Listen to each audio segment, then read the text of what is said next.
C'est vers le roi des cieux, par leurs hymnes de joie. Ils célèbrent sans fin celui qui donne vie. Semina verbi, la semence du Verbe dans le cœur des hommes et des femmes d'aujourd'hui. Homélie de la Toussaint, de la solennité de la Toussaint, annoncée par l'abbé Christophe Larré, prêtre du clergé diocésain de Dapong au Togo. La première lecture est tirée de l'Apocalypse de Saint Jean au chapitre 7, versets 2 à 4 et les versets 9 à 14. Le psaume 23. La deuxième lecture est de la première lettre de Saint Jean au chapitre 3, versets 1 à 3. L'évangile est de Saint Matthieu au chapitre 5, versets 1 à 12a. Tous ces gens vêtus de blanc, qui sont-ils et d'où viennent-ils? Ils viennent de la grande épreuve. Ils ont lavé leurs vêtements et ils les ont purifiés dans le sang de l'agneau. Apocalypse 7, verset 14. Les textes liturgiques de ce jour résonnent comme un appel à l'avance, à vivre proche de Dieu, à vivre en sainteté devant la face de Dieu, grâce à son amour, car c'est la destination normale de tous les hommes, puisqu'ils sont créés à l'image et à la ressemblance de Dieu. L'Apocalypse de Saint Jean, dont le style et le contenu embrouillent le lecteur non averti, s'inscrit dans le cadre précis des persécutions des chrétiens dans l'Empire romain à l'époque de l'empereur Néron, en l'an 64. Contraint par ce cadre, l'auteur a écrit dans un langage codé, avec des symboles précis que seuls les destinataires savent décrypter. C'était donc une façon d'échapper à la censure impériale tout en évitant de mettre les chrétiens en danger.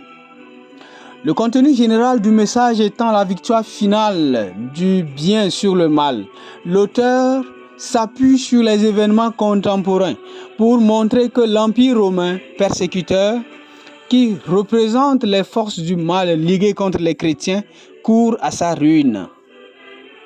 Par contre, le peuple de Dieu, ces hommes, ces femmes et ces enfants que la persécution n'a pas anéanti leur foi, portent en lui l'espérance de l'humanité, celle d'une victoire définitive de l'amour sur la haine, du pardon sur la vengeance, de la justice sur l'oppression des consciences.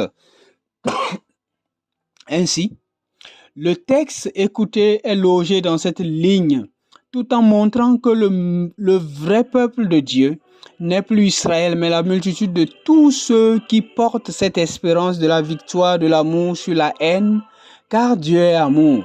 Et quiconque aime et fait le bien est né de Dieu, recevra la récompense des élus. Faire partie de cette multitude vêtue de blanc est la récompense à recevoir. Persécutés par l'empereur, les chrétiens à qui Saint Jean s'adresse dans l'Apocalypse sont alors méconnus par le monde, puisqu'il n'a pas découvert Dieu qui est le bien. Le monde où les persécuteurs du bien, les ennemis du bien ne voient pas la grandeur de l'amour de Dieu. Voilà pourquoi, dans sa première lettre écoutée en deuxième lecture, Saint Jean s'adresse aux élus en leur rappelant cet amour. Dit-il en cette lecture, bien-aimés, je cite, « Voyez comme il est grand l'amour dont le Père nous a comblés. Il a voulu que nous soyons appelés enfants de Dieu et nous le sommes. » Fin de citation. Ce titre d'enfant de Dieu est ce qui décrit au mieux le cœur avec lequel s'approchent des élus. Enfant de Dieu, c'est mon nom. Tel doit être notre refrain comme prière qui monte vers Dieu. Enfant de Dieu, c'est mon nom. Enfant de Dieu, c'est mon nom. Voilà. Pour avoir pleinement droit à cette appellation d'enfant de Dieu, Jésus nous en donne les exigences dans les béatitudes écoutées dans l'évangile de ce jour. Il s'agit donc là d'une voie joyeuse qui nous est demandée. Une vie joyeuse, heureux, réjouissez-vous. Et la raison de cette joie est donc le royaume des cieux. Mais qu'est-ce donc que le royaume des cieux? À en croire le déploiement des béatitudes, nous avons la réponse à notre question. Et elle est simple. Le royaume des cieux, c'est Dieu lui-même. C'est Dieu lui-même en pleine action dans la vie de ses enfants. Quand il réconforte les affligés, quand il comble l'espérance des affamés de justice, pardonne à ceux qui ouvrent leur cœur à la misère de leurs frères, se laisse trouver par ceux qui le cherchent d'un cœur sincère et reconnaît pour ses fils les bâtisseurs de la paix. Puisque c'est Dieu lui-même le royaume des cieux, il est clair que c'est seulement ceux qui lui ressemblent qui y entreront. Dieu se donne un exemple en proposant un chemin. Jésus, chemin opposé à celui de ceux qui abîment ce monde en faisant souffrir les enfants de Dieu. Chemin basé non pas sur l'argent, mais sur la solidarité agissante. La preuve, heureux les miséricordieux, les loyaux, les faiseurs de paix. Avec les petits et les malheureux, les souffrants, les non-violents, les affamés et assoiffés de justice. Voilà ceux qui sont heureux. Voilà bien une raison suffisante pour se revêtir de douceur et de pauvreté. Dans la Bible, le même mot, anaïm, désigne à la fois les pauvres et les doux. C'est pourquoi, affirme le pape François dans son exhortation apostolique sur l'appel à la sainteté dans le monde, je cite, « La douceur est une expression de la pauvreté intérieure de celui qui place sa confiance seulement en Dieu. » Fin de citation. Qui est doux verra ses plus grands désirs s'accomplir, car heureux les doux, ils obtiendront la terre promise. Fin de citation. En d'autres termes, ils verront les promesses de Dieu se réaliser.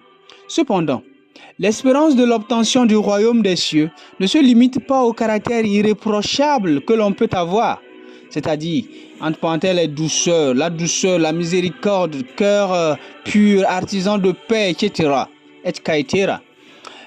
Mais bien plus à la qualité de l'endurance dans le bien que l'on fait. La qualité de l'endurance. Il faudra affronter les insultes, les moqueries, la calomnie et risquer la persécution pour le nom de Dieu. C'est ce que l'on peut appeler risquer de devenir saint. Oui, la sainteté est un risque.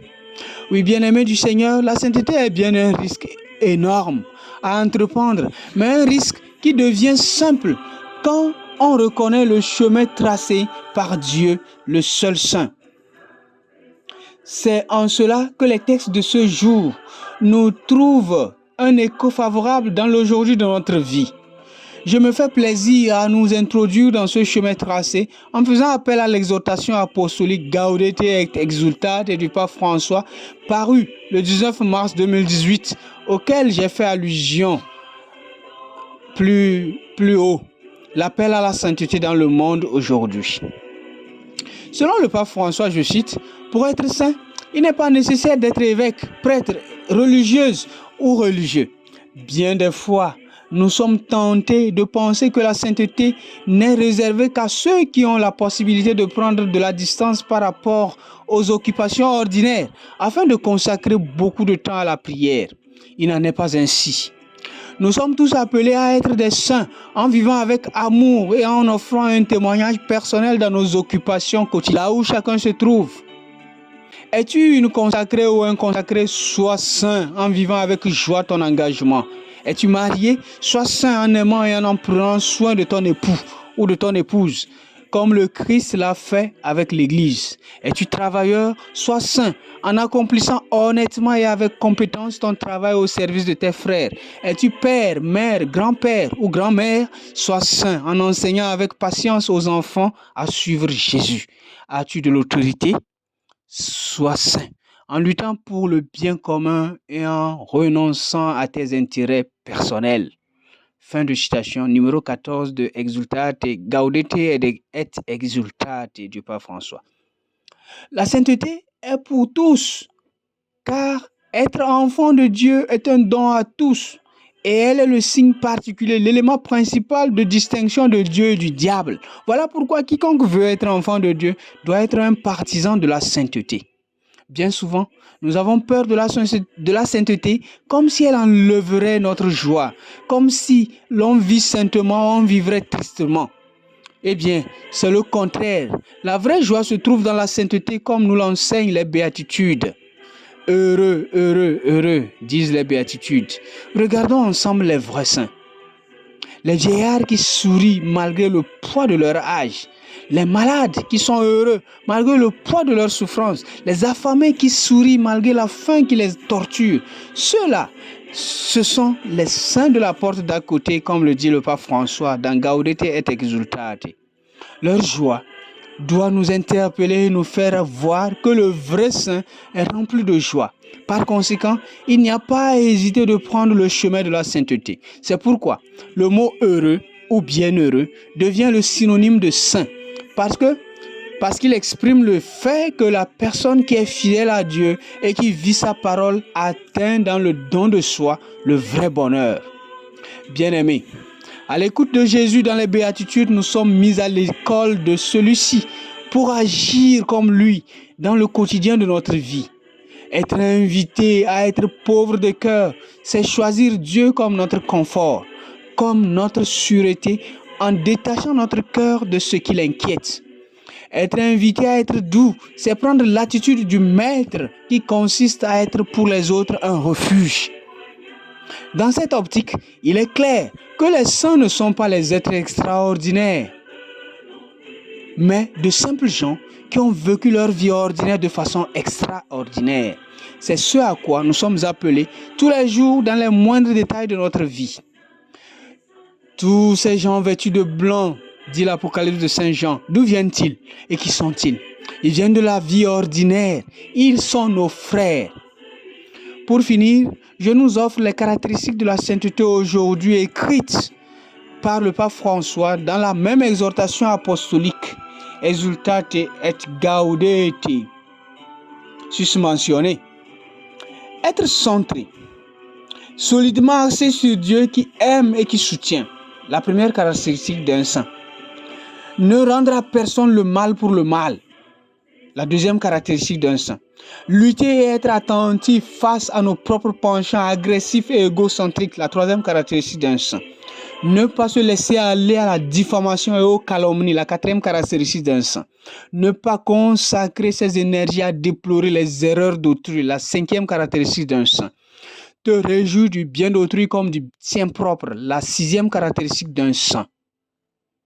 Que cette Eucharistie nous soit un soutien dans notre marche vers la sainteté et que les saints, la multitude, la foule immense de ceux qui ont marché, qui ont cherché Dieu, intercèdent pour nous afin que nous obtenions d'entrer dans cette béatitude où nous verrons Dieu tel qu'il est. Amen. Et les saintes de Dieu avancent vers le roi des cieux par leurs hymnes de joie. Ils célèbrent sans fin celui qui donne vie.